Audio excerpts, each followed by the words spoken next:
কসম করার পরে কেউ যদি কসমটা না রাখে, ভেঙে ফেলে, শপথ করার পরেও যদি সেই শপথটা না পূর্ণ করে, তাহলে তার অবস্থা কতটা ভয়ঙ্কর হতে পারে দেখেন।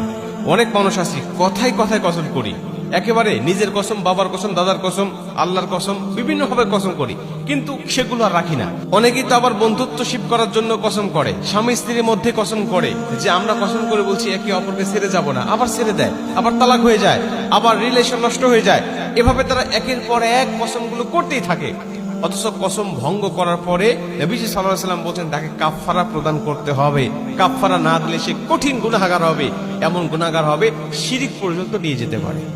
আবার অনেকে আছে আল্লাহর নাম ছাড়া অন্য নামে কসম করে, কোরআনের নামে কসম করে, নিজের নামে কসম করে, দাদার নামে কসম করে, সন্তানের নামে কসম করে। এগুলো করা কখনো জায়েজ নয়, বরং আল্লাহর নাম ছাড়া অন্য কারো নামে কসম করা শিরকের পর্যায়ে। আপনার শিরক হবে যদি আল্লাহর নাম ছাড়া অন্য কোনো নামে আপনি কসম করেন।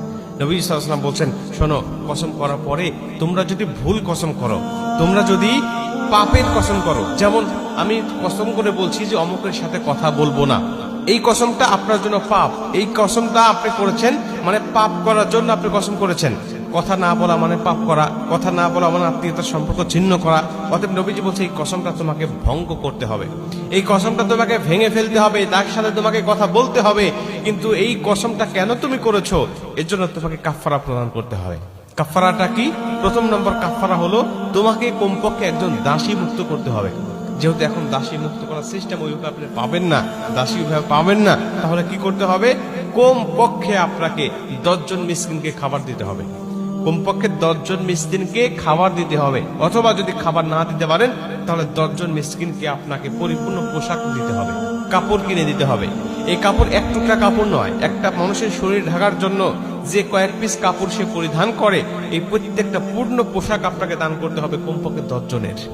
নবীজি বলছেন, সূরা মায়েদার মধ্যে আল্লাহ নিজেও বলছেন, যদি এই তিনটার কোনটাই দিতে তার পক্ষে সক্ষম না হয়, তার পক্ষে অসুবিধা হয়, তাহলে সে যেন কমপক্ষে 3টা রোজা রাখে। একটা কসমের, একটা শপথের কতটা ভয়ানক, কতটা গুরুত্ব থাকলে এরকম আল্লাহ পাক 4টা কোয়ালিটি বর্ণনা করতে পারে যে এই 4টা শর্ত মেনে তারপর তাকে কসম থেকে মুক্তি দিতে হবে, কসম থেকে তার কাফফারা আদায় করতে হবে।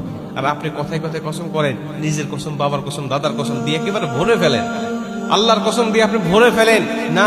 যেই কসমটা আপনি রাখতে পারবেন, যেই শপথটা আপনি রাখতে পারবেন, ওই জায়গায় আপনি শপথ করবেন। বাদ বাকি কখনোই শপথ আপনি গ্রহণ করবেন না, বা কখনোই আপনি কসম করবেন না। কারণ করলে আপনার ভয়ানক অবস্থা হবে, আপনার অবস্থানটা শিরকের পর্যায়ে চলে যেতে পারে। আবার যদি আল্লাহর নাম ছাড়া অন্য কারণে আপনি কসম করেন, আমরা তো আল্লাহর নামে কসম করি খুব কমই, বিভিন্ন জিনিসের, বিভিন্ন মূল্যবান জিনিসের নাম ধরে ধরে